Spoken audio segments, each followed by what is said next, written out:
إذا دخل أهل الجنة إلى الجنة ودخل أهل النار إلى النار، کله چې جنتیان جنت ته داخل سي او جهنميان جهنم ته داخل سي، فإن رجلا من أهل الجنة يقول يا ربي أين صاحبي فلان؟ نو د جنتیانو څخه به یو سړی ووایي ای زما ربه زما پلانکی ملګری چیرې دی؟ أين صديقي فلان؟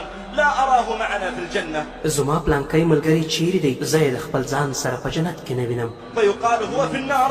نو ده ته به وویل سي چې هغه په جهنم کې دی. فيقول هذا المؤمن يا ربي يا ربي لا تكتمل لذتي بالجنة. نو دا مؤمن به ووایي ای زما ربه د پلانکي ملګري څخه ما سیوا ما ته د جنت د نعمتونو خوند نه حاصلیږي. نو الله تعالی به امر وکړي چې د ده ملګري د جهنم څخه راوباسي و جنت ته یې داخل کړي. فإذا دخلها يقول أهل النار من شفع له؟ من أخرجه؟ عنده عمل صالح؟ فيقال لا.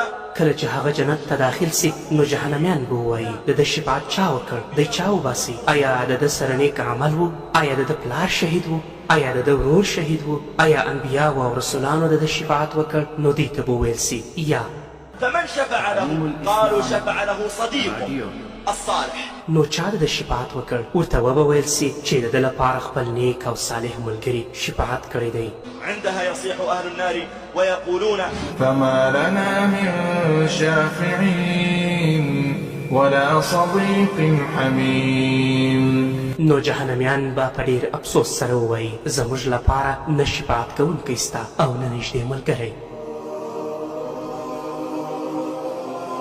خپل پر شاوخوا داسې ملګري انتخاب کړئ چې په دنیا کې مو بریا او جنت ته وهڅوي او په آخرت کې مو شفاعت وکړي.